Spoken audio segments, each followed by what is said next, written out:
संग बनिए ये सबकी चोरी, सील की है राधे के मन की चोरी, सील की है राधे के मन की चोरी। क्या बोलेगी तो इससे बोलेगी तो बोलेगी, क्या बोलेगी तो इससे बोलेगी बोलेगी, मन के सारे भेद मुरलिया बोलेगी, ओ मन के सारे भेद मुरलिया बोलेगी, कामा है तुमका बोलेगी बोलेगी, अरे बोलेगी, मन के सारे भेद मुरलिया बोलेगी, अरे मन के सारे भेद मुरलिया बोलेगी।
सज्जनों, कन्हैया ने जैसी मुरली बजाई, जितनी भी गोपिका थी उनके मन का भेद खुल गया कि आज तो कन्हैया हमें मेरे नाम ले लेकर हमें पुकार रहा है।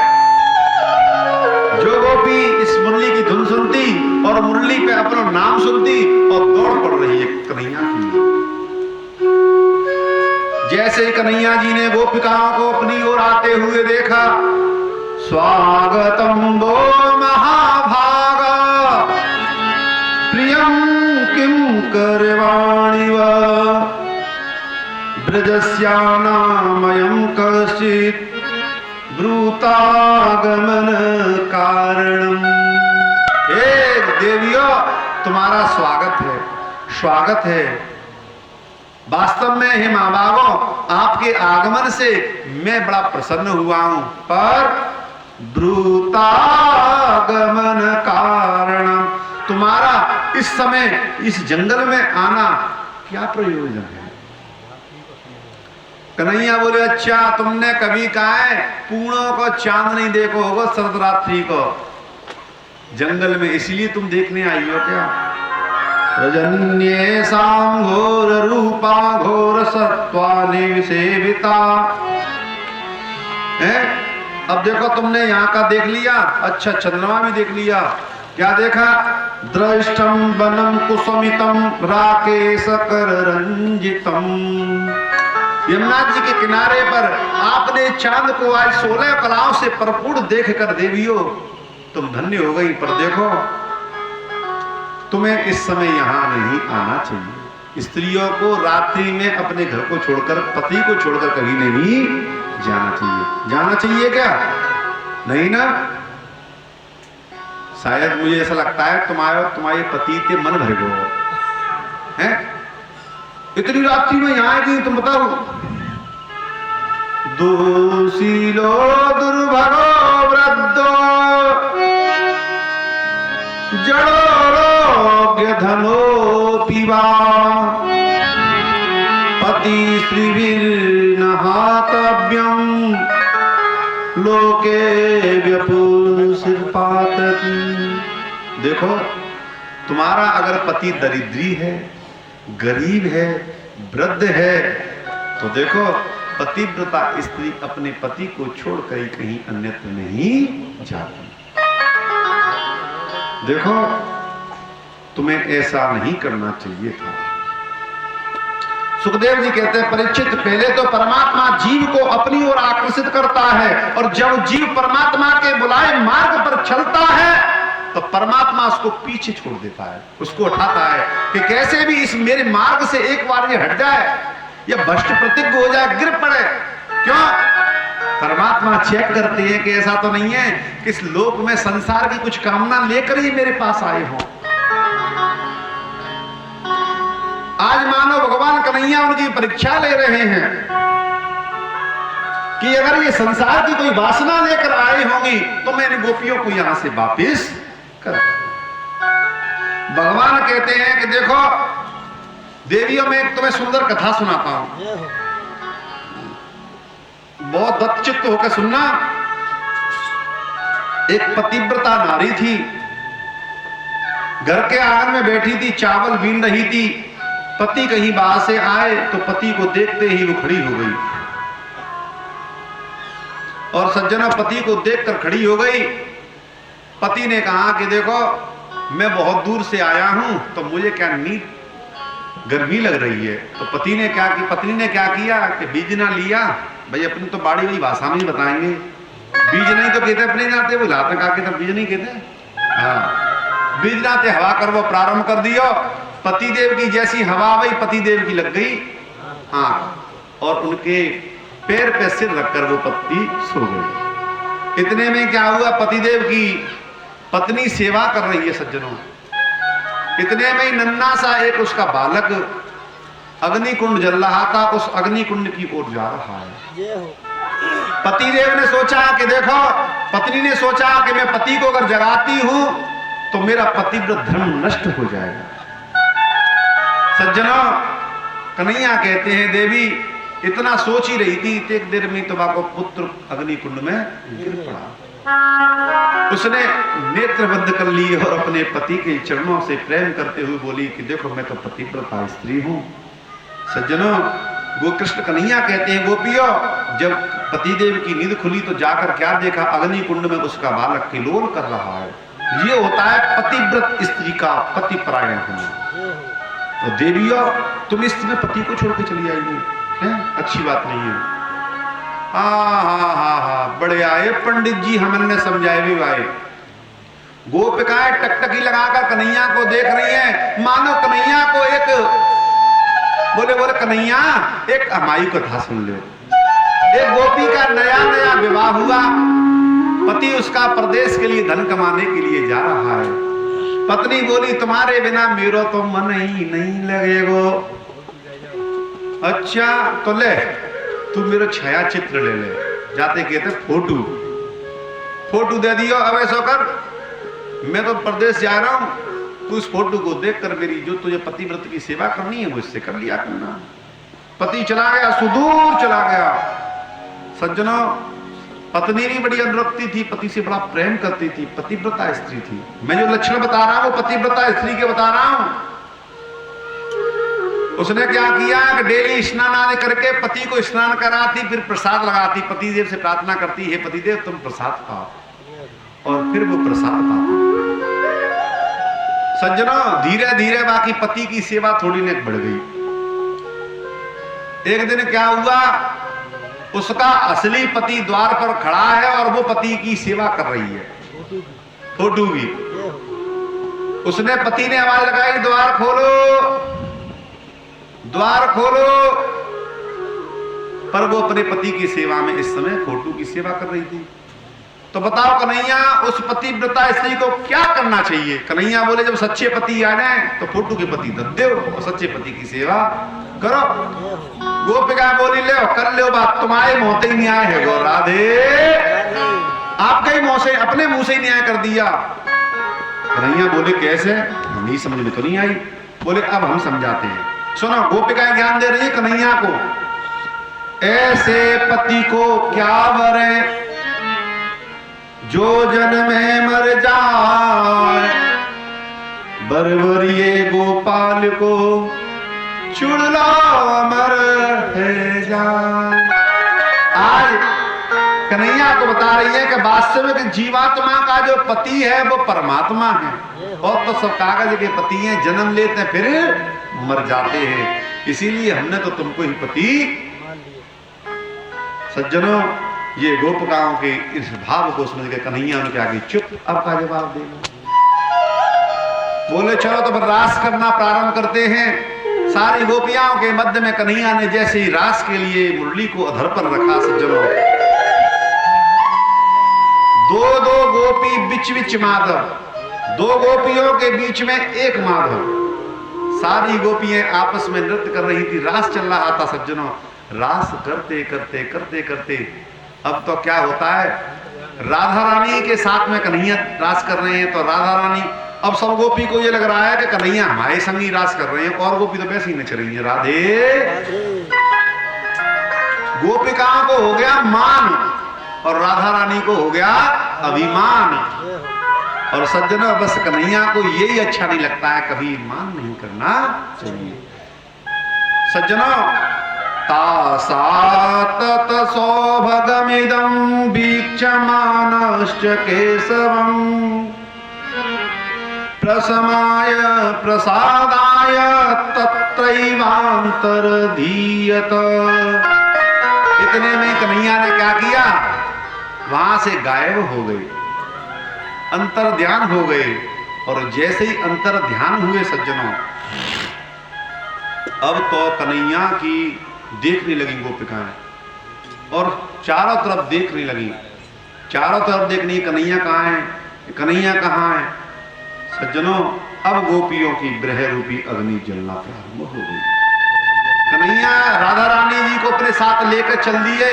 राधा रानी के साथ में कुछ दूर जाकर पहुंचे, तब तक राधा रानी बोली, अरे कन्हैया, मुंह पे तो पैदल चलो ही ना। कन्हैया बोले तो क्या करूं, ऐसा करो तुम तो मेरे कंधा पे बैठ जाओ। कन्हैया राधा रानी को जैसी कंधा पर बैठाने के लिए बैठे, सी अंतर ध्यान हो गए। राधा रानी भी वहीं अकेली छोड़कर कन्हैया वहां से गायब। अब तो सज्जनों, गोपिकाएं ब्रह रूपी अग्नि में जल रही हैं। को जड़ को चैतन्य जानत है बिरही जन। सज्जनों, बिरही लोग ही जानते हैं कि अपने प्रियतम से जब विक्षोभ होता है तो कितना दर्द होता है। आज गोपिकाएं रुदन करती हैं। सज्जनों, देवी तुलसी मैया को देखा, तुलसी मैया दिखी तो तुलसी मैया से पूछ रही हैं, कश्चिद तुलसी कल्याणी गोविंद चरण प्रिय। हे तुलसी, मेरे कन्हैया तेरे बिना कभी प्रसाद नहीं पाते, तुम बताओ तो सही, हमारे प्राणनाथ कहाँ गए हमें छोड़कर। सज्जनों, जब तुलसी ने कोई जवाब नहीं दिया तो एक गोपी बोली, ए तो पते हैं ये तो हमारी सौत है, जगह बता गई हमें हैं। फिर सज्जनों, पृथ्वी के पूछा, किम ते कृतम क्षिति तपो व्रत के स्वांगी पुलकितांग विभाति सी। हे पृथ्वी, अगर कन्हैया कहीं गए होंगे तो तुझ पर चरण रखकर गए होंगे। जब पृथ्वी ने कोई जवाब नहीं दिया तब तक एक गोपिका बोली, ए बहन तू जाते काय को पूछ रही है, जी तो हमारी बहुत बड़ी सौत है, जो जब पत्ते होगो तो ये हमको नहीं बतागी। सज्जनों, जैसे क्या हुआ, आगे पहुंचे कुछ दूर पहुंचे तो राधा रानी मार्ग में मिल गई। राधा रानी को देखकर तो गोपिकाओं के नेत्रों से अश्रुपात हो रहे हैं, सारी गोपिकाएं रो रही हैं। लाली मेरे लाल की जित देखूं तितिला, लाली देखन में चलो मैं ही है गयोला। जहां दिखाई देती है, जिस ओर नजर जाती है, केवल गोपियां रुदन कर रही हैं। और सज्जनों, अब तक तो रुदन कर रही थी, अब तो प्रार्थना भी करने लगी कि हे नाथ रमण पृष्ठ क्वासी क्वासी महाम्बुज दास्यति कृपणाया में सखे दर्शय सन्निधम। हे नाथ रमणनाथ, हे वल्लभ, आप कहाँ हो? आप हमें दर्शन दो। सज्जनों, इस प्रकार प्रार्थना करने लगी। संपूर्ण गोपियां ब्रजमंडल में यमुना जी के तट आने लगी। पुनः पुलिनमागत्य कालिंद्या कृष्ण भावना संवेता जगु कृष्ण तदागमन काश्चिता। यमुना जी के तट पर आकर और कृष्ण के ब्रह रूप में जल रही हैं। शरद रात्रि का पहर था सज्जनों, और रात्रि के ठीक 12 बजे अर्ध पहर प्रारंभ हुआ। कृष्ण मिलन के लिए कामना से एक मंगल गीत बनाया सज्जनों, जिसे कहते हैं गोपियों के द्वारा यह गीत बनाया गया, गाया गया, इसीलिए इस गीत का नाम क्या हो गया? गोपी गीत। जयति तेधिकं जन्मना व्रज सयति इंद्रा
ब्रजमंडल स्वर्ग से ज्यादा प्रिय हो गया कन्हैया। इंद्रा लक्ष्मी जी ब्रज में वास करने लग गई हैं, तरसती है ब्रज में वास करने के लिए। पर सुनो, ऐसे ब्रज में सौभाग्य से हमें जन्म मिला है। सरदुदास साधु जात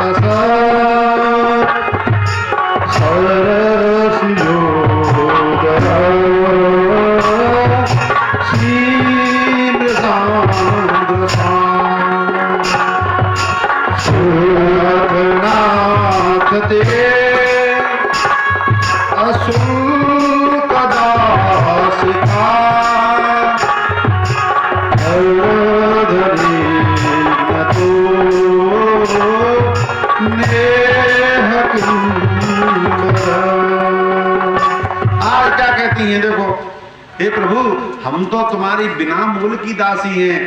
हे प्रभु, इस अग्नि रूपी जल, अगर अग्नि रूपी ब्रह में हमें जलते हुए छोड़ना था तो फिर ब्रज में आग लगी थी, तो उस आग से आपने हमारी रक्षा क्यों की थी?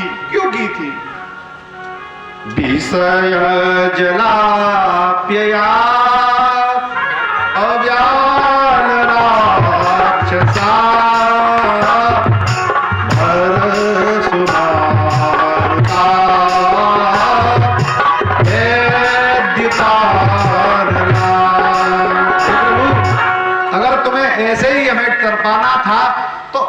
कालियानाग के विष से हमारी रक्षा क्यों की, हमें मर जाने देते। हे प्रभु, हम आपकी जो दासी किंकरियां हैं इन्हें छोड़कर आप कहां चले गए हैं प्रभु? प्रणत देहिना पाप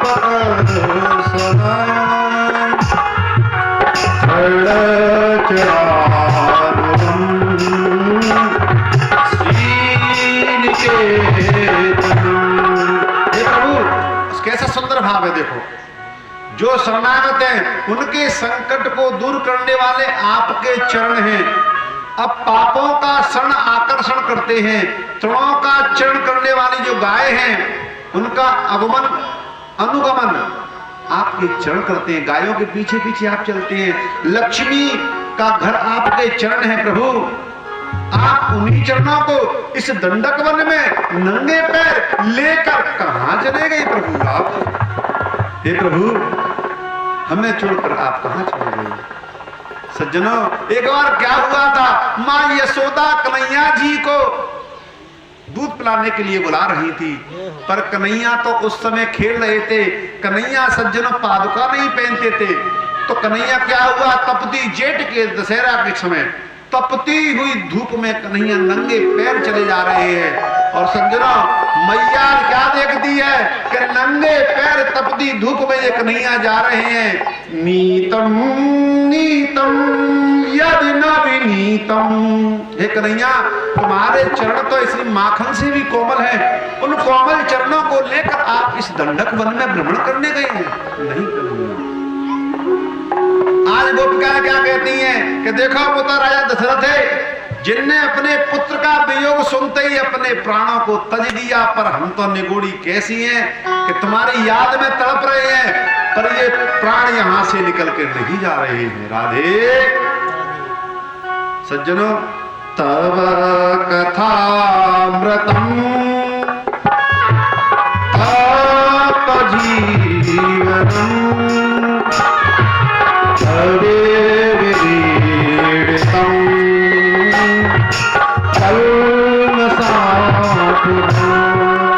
आपकी कथा जीवन को अमर बनाती है, अमर तत्व प्रदान करती है, तमोगुणों को दूर करती है।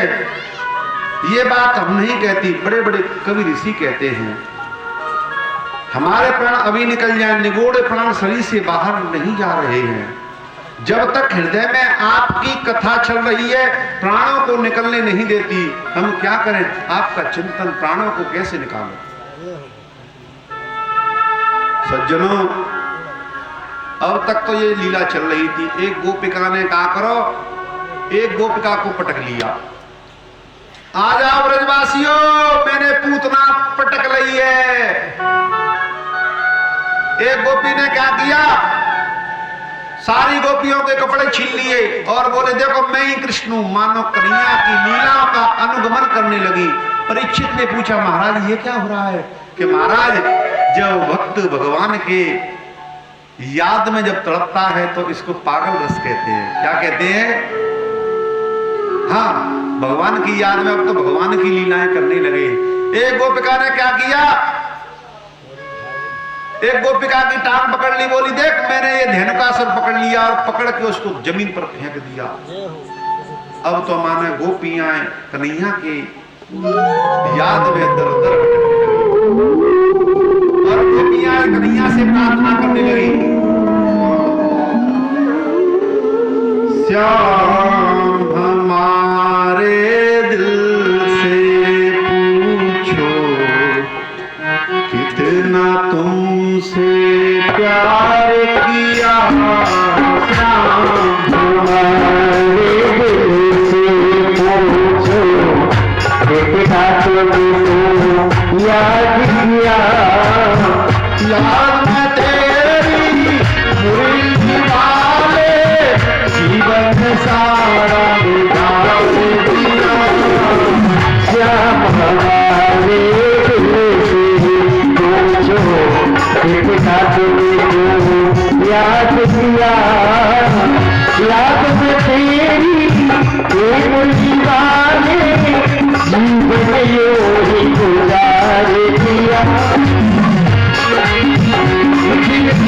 एक